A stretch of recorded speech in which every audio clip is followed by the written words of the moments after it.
Shalom, shalom, everybody.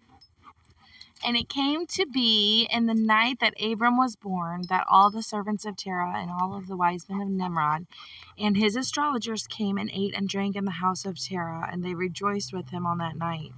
And when all of the wise men and astrologers went out from the house of Terah, they lifted up their eyes towards the Shemayim that night to look at the stars. And they looked, and see, one very large star came from the east and ran in the Shemayim. And it swallowed up the 4 stars from the 4 sides of the Shemayim. And all of the wise men of the sovereigns of his astrologers were astonished at his sight. And the wise men understood this matter, and they knew its importance. They said to each other, "This only foretells the child that has been born to Terah this night will grow up, be fruitful, and multiply, and possess all the earth, he and his children forever. He and his seed will slay great sovereigns and inherit their lands." And the wise men and astrologers went home that night, and in the morning all of these wise men and astrologers rose early and assembled in an appointed house. They spoke and said to each other, "See, the sight that we saw last night is hidden from the sovereign and has not been made known to him. And should this matter get known to the sovereign in the later days, he will say to us, 'Why have you concealed this matter from me?' And then we shall all suffer death. Therefore now let us go and tell the sovereign the sight which we saw and the interpretation of it, and we shall then remain clear." And they did so, and they all went to the sovereign and bowed down to him to the ground, and they said, "May the sovereign live. May the sovereign live. We heard that a son was born to Terah, son of Nahor, the prince of your army. And last night we came to his house, and we ate and drank and rejoiced with him that night. And when your servants went out from the house of Terah to go to our respective homes to abide there for the night, we lifted up our eyes to the Shemayim, and we saw a great star coming from the east, and the same star ran with great speed and swallowed up 4 great stars from the 4 sides of the Shemayim. And your servants were astonished at the sight which we saw, and were greatly afraid, and we made our judgment upon the sight, and knew by our wisdom the proper interpretation of it, that this matter applies to the child that is born to Terah, who will grow up and multiply greatly, and become powerful, and kill all the sovereigns of the earth, and inherit all the lands, he and his seed forever.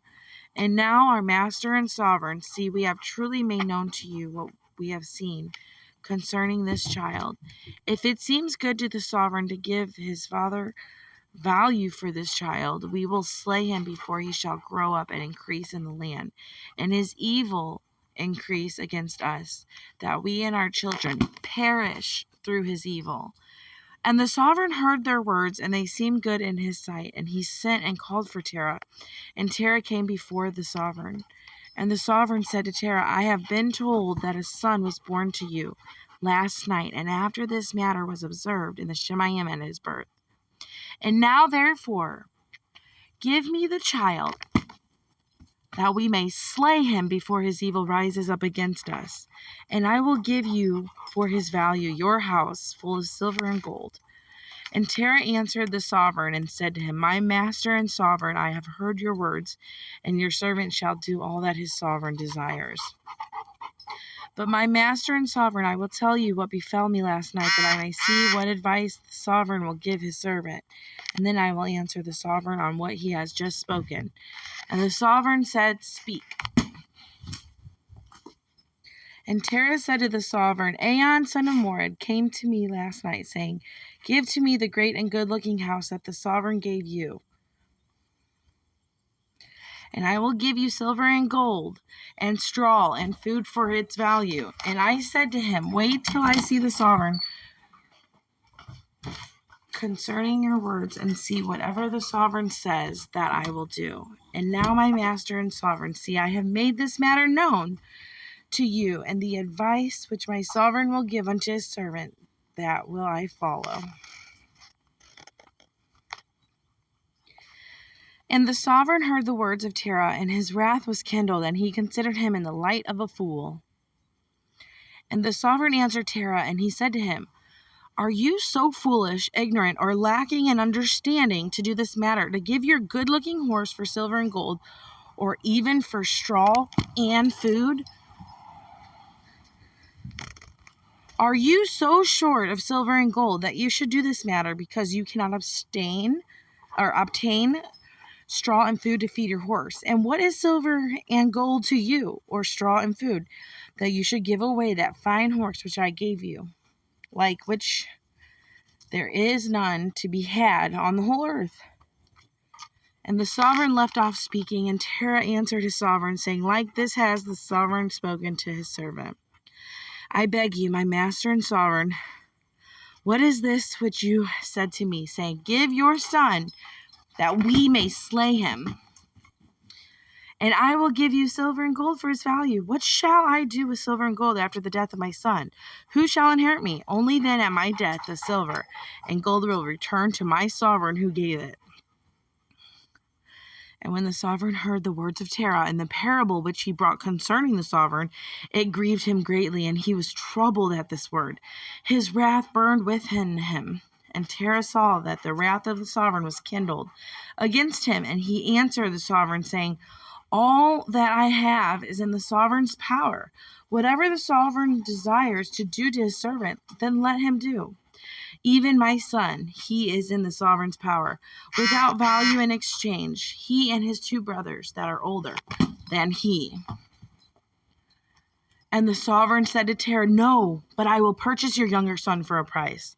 Terah answered the sovereign, saying, I beg you, my master and my sovereign, to let your servant speak a word before you, and let the sovereign hear the word of his servant.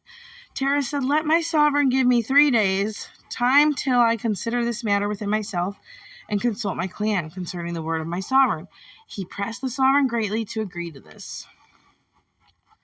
And the sovereign listened to Terah, and he did so. And he gave him 3 days time. And Terah went out from the sovereign's presence, and he came home to his clan, spoke to them all the words of the sovereign, and the people were greatly afraid. And it came to be in the 3rd day that the sovereign sent Terah, saying, send me your son for a price, as I spoke to you. And should you not do this, I will send and slay all that you have in your house, so that you shall not even have a dog remaining. And Terah hastened, as this matter was urgent from the sovereign, and he took a child from one of his servants, which his female servant had borne to him that day. Terah brought the child to the sovereign and received value for him. And Yah was with Terah in this matter, that Nimrod might not cause Abram's death. And the sovereign took the child from Terah, and with all of his might dashed his head to the ground, for he thought it had been Abram. And this was concealed from him from that day. And it came to be forgotten by the sovereign, as it was the matter of providence, not to allow Abram's death. And Terah took Abram, his son, secretly, together with his mother and nurse. And he concealed them in a cave, and he brought them their provisions monthly. And Yahweh was with Abram in the cave, and he grew up, and Abram was in the cave 10 years.